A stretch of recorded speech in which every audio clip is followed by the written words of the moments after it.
Alhamdulillah, wassalatu wassalam ala nabiyyina Muhammad sallallahu alayhi wa sallam. Assalamu alaikum wa rahmatullah wa barakatuh.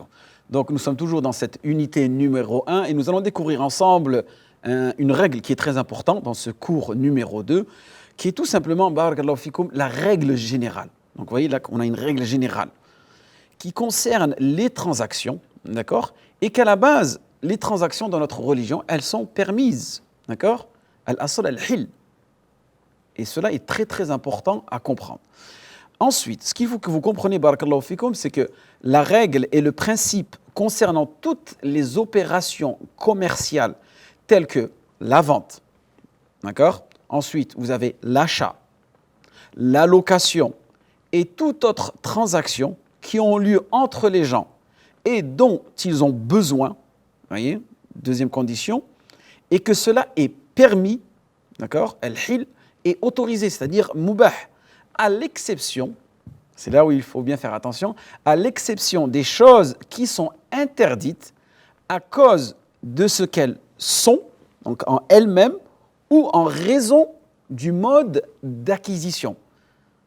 Parfait? Donc il faut bien faire la distinction entre les choses, ce qu'elles sont en elles-mêmes, et en raison du mode d'acquisition. Parfait? Il faut bien comprendre ces deux régulateurs, ces deux paramètres.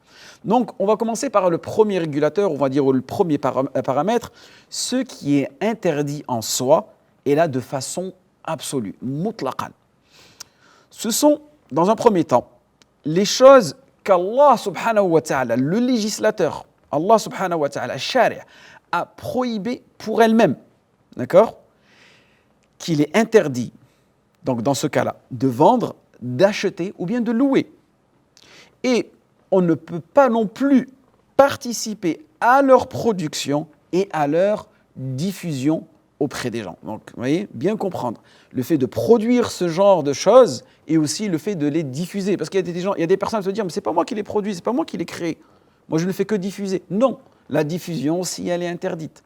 Les deux sont liés, la production et la diffusion de ces choses-là.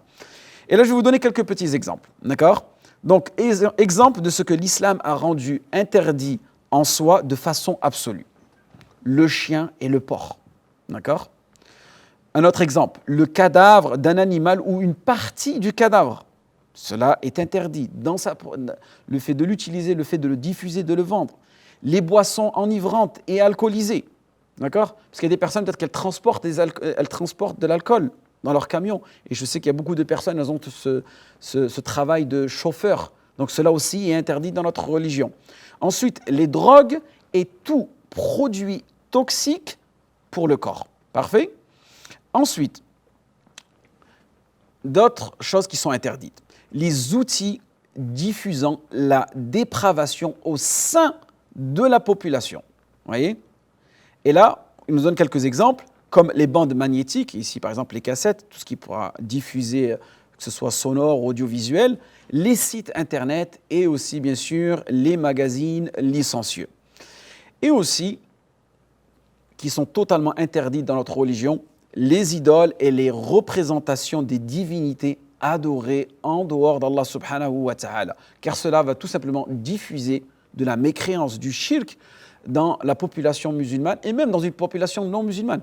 Car on ne doit pas s'entraider dans le mal. Allah subhanahu wa ta'ala nous dit dans le Coran wa ta'awanu 'al birri wat taqwa wa la ta'awanu 'al ithmi wal 'udwan. Entraidez-vous dans le bien, d'accord? Et ne vous entraidez pas dans le mal. Cela est très très important. Cette règle-là va vous éviter beaucoup d'incompréhension dans la pratique de notre religion, surtout lorsqu'il faut acheter, vendre, louer un produit. D'accord? Maintenant, nous allons passer à la deuxième partie de cela. Ce qu'il faut comprendre, barakallahu fikoum, c'est que ce qui est interdit aussi en raison de son mode d'acquisition. Cela aussi est très très important. C'est un paramètre qu'il faut comprendre.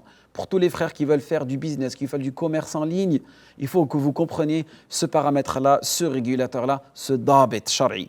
Il s'agit d'un bien, d'accord, qui soit un bien qui en soi, il est licite, mais qui devient licite à cause de la façon de l'acquérir et qui est préjudiciable à l'individu et à la société. D'accord? Donc ici, on voit, c'est quoi le problème? C'est à cause de la façon de l'acquérir. c'est la méthode d'acquisition qui va rendre ce produit interdit, même si ce produit à la base, il est illicite. Donc vous voyez la différence entre la première partie et la deuxième partie. Et c'est pour cette raison, barakallahu fikoum, qu'il devient interdit. Donc le moyen par lequel sera utilisé. Et aussi les causes impliquant l'interdiction dans les transactions sont l'intérêt. D'accord? Donc le produit en lui-même, il est halal, parfait. Mais si tu utilises de l'intérêt pour faire la promotion de ce produit-là, il deviendra interdit. Et l'intérêt en langue arabe, c'est riba. Aussi, le caractère aléatoire, hasardeux de ce produit-là. Ensuite, cet aspect, on va dire, qui est inconnu du produit. C'est-à-dire, il est mal défini, il est imprécis, on ne sait pas exactement ce qu'on achète, on ne sait pas exactement ce qu'on vend. Cela rend le produit interdit en lui-même. Ensuite, aussi, au niveau de la transaction. Est-ce que la transaction, elle est précise ou elle est imprécise? Aussi, s'il y a de l'injustice dans cette transaction. Et les formes d'injustice, ça peut être l'usurpation, ça peut être de la fraude, ça peut être de l'escroquerie et tout ce qui va autour de cela. Et bien sûr, le jeu de hasard. D'accord? Donc, faites bien la distinction entre, barakallahu fikoum, le produit en lui-même s'il est interdit dans notre religion et aussi la manière, la façon d'acquérir ce produit-là. Ces deux paramètres-là pourront déterminer si ta transaction, que ce soit un achat, que ce soit une location, que ce soit une vente, est-ce qu'elle est halal ou pas.